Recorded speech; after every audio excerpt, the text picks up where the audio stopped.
Well, good day, viewers, and welcome to the Sport Trap Show. I'm your host, Brian Munango, updating you on the latest sports news. Well, there's a lot of events that took place today in the city of Windhoek and also outside of Windhoek regarding our sports teams, and we'll be diving right into it as we get into the hit list.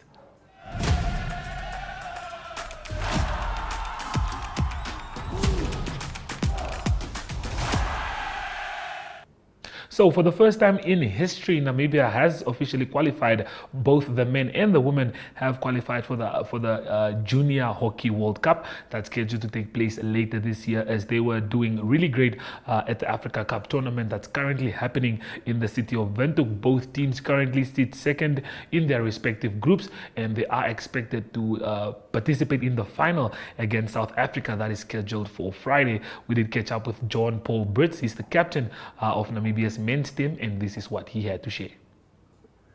Good morning, everyone. My name is John Paul Brits, and I'm the captain of the Namibian men's under-21 national team.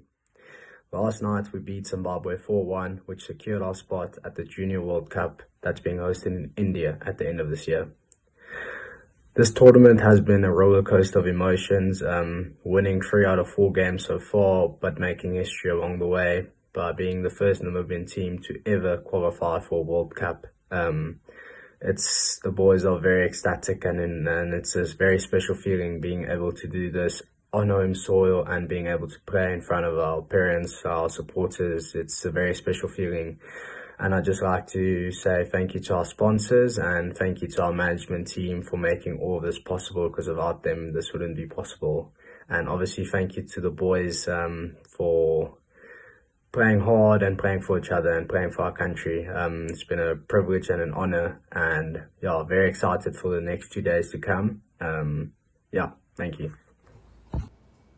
Well, huge congratulations to the team for qualifying for the Junior Hockey World Cup. Now we look forward to the finals on Friday. Hopefully, we do get something there against South Africa. Moving on to our second story, the Bartes Trophy that's currently taking place in Kenya, Nairobi. Namibia has been doing exceptionally well. The young team has won both the first game against Zimbabwe, and now today they did beat defending champions Kenya 32-22, with one more game expected to take on Tunisia. If they win all their 3 games, if they win the final game, then they'll be crowned the champions of the Bartes Trophy 2025. So that's another exciting news for rugby in Namibia. Moving on to our third story, Team Ekanjo donates full kits worth nearly $500,000 to national football teams in a generous gesture of support for Namibian football. Team Ekanjo this morning handed over a significant donation to the country's national teams, the Brave Warriors and the Brave Gladiators. While each player received a comprehensive kit package valued at 490,000 Namibian dollars. The donation includes 4 official match kits, training gear, setup attire, a pair of sneakers, and a water bottle as well. Well, here Issa Kamata and Team Ekanjo share more. We had a problem. We needed to solve it. We have 2 senior national teams that basically shared one kit. So basically, the Brave Warriors are playing. Take that same kit, the Brave Gladiators are playing. Obviously, it's also not very hygienic, but also it doesn't inspire the players. I mean, the Brave Warriors are busy competing for what could be a historic World Cup qualification. We are second in the group at the moment. Brave Gladiators are also doing very well. So it was really inspired by the fact that senior national teams, you need national identity, you need uniformity, you need professionalism at that level. And the team is doing very well. So I thought that I should bring my part by donating this kit to the 2 teams. So it's the 4 kit, it's the training gear, it's step-up gear, it's sneakers, it's bags, it's water bottles, it's track suits, from head to toe. So whenever you see the Brave Warriors or Brave Gladiators, whether it is on the field or off the field, they will look like a professional outfit. And hopefully it inspires performances on the field. So I would like to thank 90 Minutes, which is the brand that we're using, for giving us such good quality. And I know that wherever the players are at the moment, because it was live stream, they are very excited because they know um, what sort of inspiration and extra motivation this new look is going to bring. And I look forward to beautiful performances. And of course, I would like to thank my friends as well for making a contribution to make sure that we realize the delivery of the kit today. Okay, thank you very much. Most welcome. To the Brave Gladiators and the Brave Warriors. What I'm having currently is the blue kit, which is the national sports color, as directed by the Namibia National Sports Commission. The blue color is the home kit. Okay. We do play in the home kit when we play at home. So this is what it looks like. Okay, next.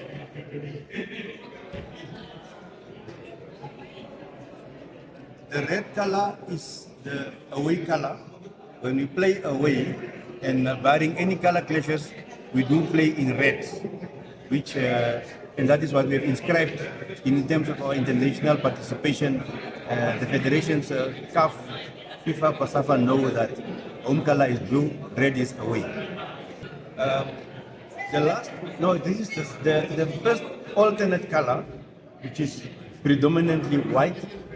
Why it's an alternate color? It's in the event that your colors are clashing, you then have to have an alternate color, and the white is the alternate color. We also have a green one. Also, in the event that there are color clashes, you know, in Africa, many of the national teams play in either blue, red, or green and white. So we need to make sure we travel with all our kit that when there are color clashes, we make sure that we have the alternate kit. So this is the white is the alternate kit. And it's easy because it's white, and as we know, in Africa, many of our competitors or opponents play in either green, yellow, red. So having the alternate color in white is just a good fit. I must say the kids definitely do look solidifying. You can see that they bring a sense of unity to the Brave Warriors and the Brave Gladiators. So it will be exciting to see them in their new attire. Moving on to our next story. Former two-weight world champion Harry the Terminator Simon and the high-profile ex-convict Paulus Ninja Shimwefeni have vowed to redeem themselves in a rematch set for the 7th of June at the Oshakati Independence Stadium. This follows what fans labeled as a disappointing Ninja Harry against crime exhibition bout, which ended in a stalemate draw in Windhoek last December. Here, both of them share more. On last year, between me and Harry Simon, they were disappointed, and that's why I'm back saying I want to make them happy. I dedicate my fight with Harry Simon this time to bring my friend back to me. You know, as you know, I'm a good supporter of Arsenal. It will be the same. You know what they did to Real Madrid. So this time, I'm saying I'm in a good hand of a coach, Mr. Biza, on my right side here. So I have speed. I know how to release my punches, no more like before. So my friend, they are going to enjoy. They are going to leave that stadium smiling. That's all. Cooking, I will eat.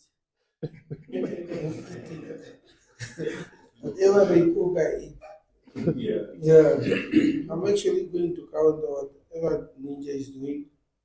Just gonna every mistake what he's doing, I'll counter. I don't have much to say. I'm a little bit out of shape now. Just started to train now. This is my second week. I still have to lose weight. I need my strength back. So I'll just take it one day at a time, and I think I will be in good shape this time. I will be fast. I'm not gonna be fast like I used to be years ago. I'm just gonna be fast and faster than him. So yeah, he's got a punch, and I'm gonna make sure none of his punches catch me. Just like last time, I told him in the press conference, first round you're not gonna catch me. And he was arguing, and I said, any punch you catch me, I'll give you 10,000. In one round, he didn't catch me. All 4 rounds, he didn't catch me. So this time he may be gonna catch me because at least I'm just gonna give you the benefit of the doubt. Fight must at least look at least sharp, not on one side. Yeah, but we're gonna have a great show. I'm gonna give you guys a great show. Ninja, it may be gonna happen differently this time. I don't know really what's gonna happen. I just started to train now. So the next press conference, I'll tell you guys what is gonna happen. Yeah, and we need to talk about the rounds. I don't know how many rounds did the promoter decide for us to go and fight. So I don't think there will be a knockout. Knockout will maybe come as a lucky punch. So guys, I'm gonna call all the boxing fans to come and support this event.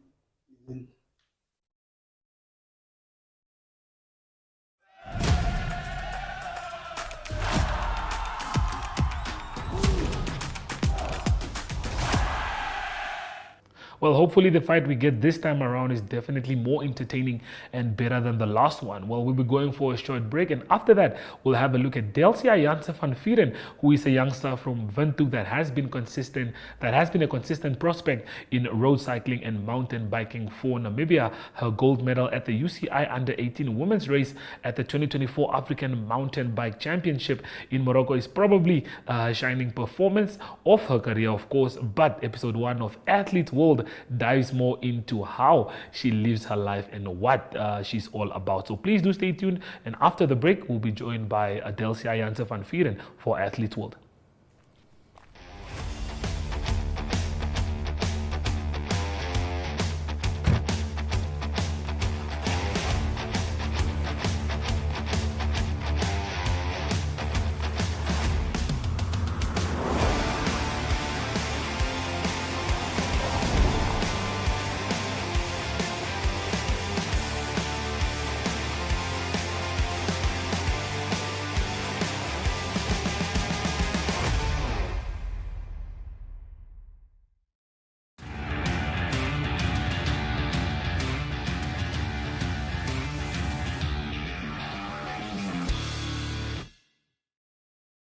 Okay, well, viewers, like I said, we have to start the show off on the right foot, and I think having Delcia feature as our first episode is such an epic moment for me. I love her. I love it for me. I love having you on the show. The Junior Sports Woman of the Year. Thank you for having me, Brian. Thank you for coming on the show. Please, before we do get into the show, just tell us, how did it feel? How did that moment feel when we were at the Sports Awards and then you heard Junior Sports Woman Award goes to Delcia? How did that feel? It felt amazing. I was a bit surprised. I was nominated amongst some quite talented junior women. But yeah, I mean, it was, and I was also proud of myself, basically, to see that my hard work that I put in over the years definitely paid off. So yeah, I was privileged, and I was proud of myself. Okay, well, I mean, the fact that you won that means you've set the benchmark already. You've set the benchmark. So, what can we expect from Delcia in 2025? What are your plans looking like? What do you plan on doing? You have school? Yeah.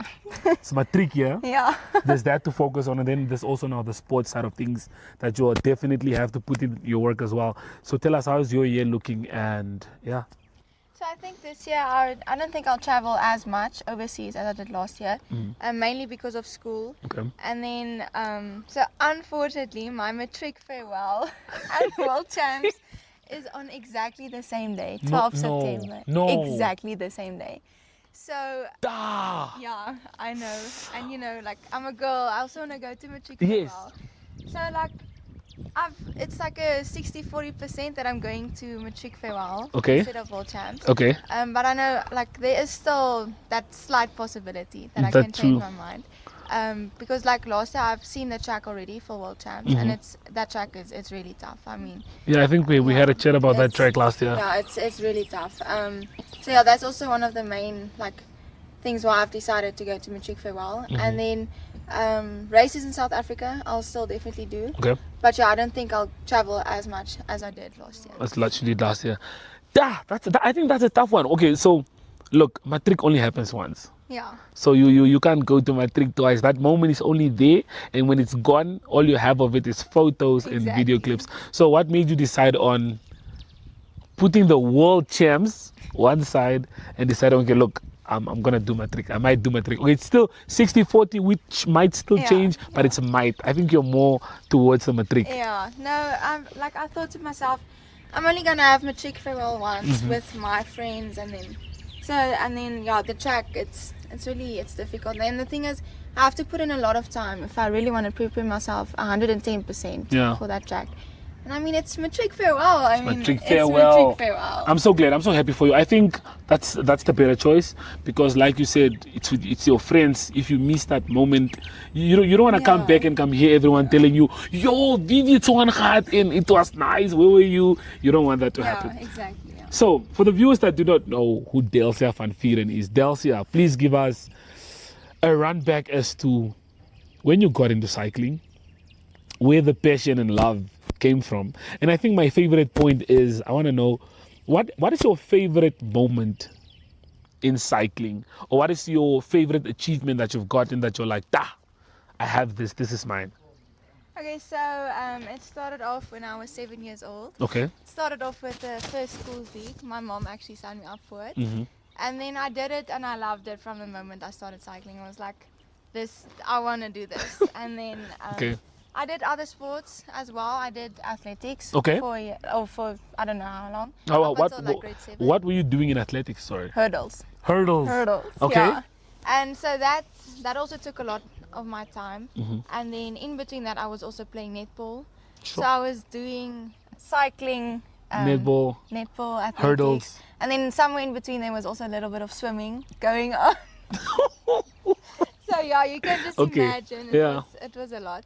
And then I stopped athletics, and then I still did netball. Okay. And then up until grade 9, and then I stopped netball, and then just decided to focus on cycling. On cycling. Yes. Okay. So yeah, and I mean the passion and love has just like always been there, and yeah. Okay, cool. Now we're talking about the fact that, tell us about your favorite moments, or like, let's give you 3 to Okay. make it a bit easier. They don't have to be in any chronological order. So 3 moments that you have, that you'll always cherish from cycling, or achievements that you have with cycling. What do you think those are? So the one would be, I can't exactly remember which year it was, Okay. but it was a SA Cup in Bloemfontein. I won it. It was my first SA Cup, or my first race that I won in South Africa. Okay. It felt amazing. It was like, yes, I have it now. Like, SA. Yeah. SA is big. Yeah. Yeah. And the second one, well, the other 2 are last year actually. So Last year, both last year. Yeah, both Okay. last Okay. year. So- I think we can all guess which one is one. I think. Okay. But okay, guys.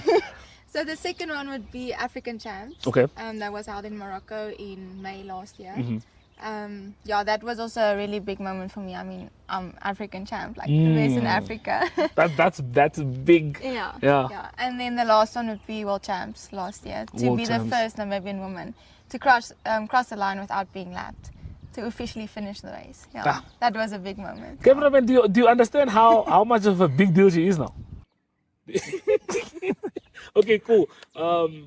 Let's get back to basics now, to the beginning. Most of your peers that know you, I'm sure a lot of them are watching. You're turning 18 this year. Yes. Like we said, it's matric this year. But the one thing that I think a lot of people would want to know is discipline-wise. How do you manage taking part in world champs, becoming an African champ, having to do homework, having to write exams, having to make sure you're fit enough, Yeah. having to make sure you practice, all of that? Just tell us, what's the secret? So I would say like it does get difficult sometimes. I mean, like you can't party. Like sometimes you have to give up going out with your friends Yeah. because you have to go to bed early because you have a race tomorrow. You Yeah. have to get up early to go and practice. But I mean, it's all about balance. I mean, if you really love the sport, then I feel like discipline obviously doesn't come by itself. Yeah, you have to practice it. But yeah, it's the thing is I also have a very lovely community, and like we all support each other, and yeah, that's like I feel that's the what gives me the most motivation. Basically, it's like I know, okay, if I have cycling on a Tuesday, Thursday, and Saturday and Sunday, I know the group will always be there, and I know I'm not gonna cycle alone. I know I have the people. Yeah, and then like gym on a Monday and Wednesday with Michael Falk. It's also fun. He also makes it like he does challenge me. Don't get me wrong. He does challenge me. Yeah. But yeah, it's fun. I'll always look forward to it. Yeah. Okay, so that means gym, Monday and Wednesday. And then Wednesday, Thursday, Friday, Saturday, Sunday. What? Thursday, Friday, Saturday, Sunday. What do you do? Cycling. When do you do your homework? So that when I have time, well, I make time. You have to make time. I make time. So yeah, normally after school, and then if I don't have time after school, then late at night. Yeah. Does it allow for you to have a social life? Do you have time to socialize, go for a lunch date with your girls? Do you always squeeze those in as well? Yes, I definitely also I make time for my friends. It's really important to me as well. But yeah, like I said, there are weekends that I mean like this weekend, like Saturday we have the XCO, and then on Sunday we have the WPP at Matchless. So, it's like but you know, Yuka is on Saturday, so I'm going to Yuka, and then but I can't. It's just like it's about balance. I'll probably go for 2.5 hours, and you have home. to be there. I mean, you just have to see at least, and then on Sunday. Go home and sleep. Wow. I think it's very difficult to maintain. I don't think I have that discipline to do all of those things at once. What are you mostly excited about for 2025? Is my question. Sure. I haven't really thought about it. Okay, I'm putting you on the spot here. Okay, matric we've taken out of the way. You're most probably doing that. I'm sure you're very excited about that. Other than that, what else are you looking forward to? Let's call it in the cycling fraternity. What are you looking forward to doing this year? I definitely look forward to Desert Dash at the end of the year. That's always a highlight of my year. And then, yeah, I mean, there are still quite a few races in South Africa. And then I've also actually signed with the South African team, road bike team. Okay. So I've also done a few races with them. So I've done the Cape Town cycle tour with them. So yeah, maybe I think we're planning on doing a tour in Mauritius. In Mauritius, okay. Yeah. So yeah, there's like here and there are quite a few races to be excited about. Yes. Okay.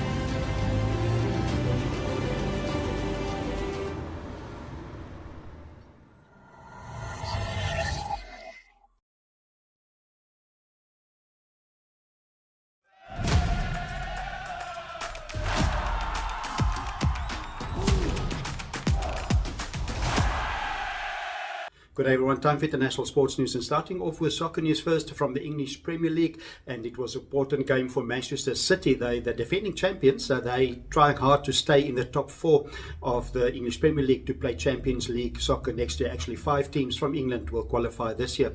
But a good result for Manchester City at home, beating Aston Villa by 2-1. That was a midweek game played, and it was goals early and goals late for Manchester City that did it. Firstly, they scored as early as the 7th minute. Bernardo Silva scored there, and then it was Aston Villa making it equal 1-1. That was a Marcus Rashford penalty that was in the 18th minute, and then the winner late in the game, 94th minute, it was Matheus Nunes that scored for Manchester City. English Premier League table at the moment, then Manchester City 3rd on 61 points, Aston Villa dropped down to 7th on 57 points, and they've played 1 game more than all the other teams. They've played 34 games. So another midweek game that's going to be played on Wednesday evening. Important game for Arsenal. They have a home game against Crystal Palace. They're trying to stay in touch with Liverpool leading at the moment. But if Arsenal lose that game against Crystal Palace, it will be Liverpool that will be the champions of the season. But if Arsenal win the game on Wednesday evening, it will be Liverpool that need to win. They've got a chance on Sunday then, playing at home against Tottenham Hotspur to win the title with the win there. On to tennis news. It is the Madrid Open that will continue on clay. That's WTA and ATP, men and women playing in the tournament. Most of the top players in the world in action there. It is on the women's side, WTA, a first round result. It is Naomi Osaka that lost. She's from Japan, a previous major winner. She lost against Elisa Bonzetti in 3 sets, 6-4, 2-6 and 6-4. Strong field, all the top players in the world seeding wise in action. It is Aryna Sabalenka, number 1 seed, Iga Swiatek, number 2 seed, and also it is Yelena Ostapenko. She won the previous tournament now in Stuttgart the past weekend. She's number 23 seed in the tournament. On the ATP men's side of the Madrid Open, it is Alexander Zverev that will be number 1 seed, number 2 seed Carlos Alcaraz, and Taylor Fritz of the USA, number 3 seed. And the informed player that won the past weekend in Barcelona is Holger Rune, and he's the number 8 seed in the tournament in Madrid. Closing off today's international sports news with cricket news, the IPL Indian Premier League that continues, and a good performance by Aiden Markram of South Africa, the Proteas, but his team still lost, and he plays for the Lucknow Super Giants. That is Aiden Markram. They lost against the Delhi Capitals. What happened was the Delhi Capitals won by 8 wickets. It was the Lucknow Super Giants that batted first. They made 159 with Aiden Markram scoring 52 runs, and then Aiden Markram also took the only 2 wickets in the innings of the Delhi Capitals. The Delhi Capitals make the runs 160 for the loss of only 2 wickets with 13 balls to spare. The biggest contribution, KL Rahul, he made 57 runs. He's also placed for the Indian national team. So that is IPL scores at the moment. The Gujarat Titans and the Delhi Capitals now lead with 12 points each, and that's Indian Premier League. So that's international sports news for today. Hope you have a great sport day, and we talk international sport again tomorrow. Goodbye.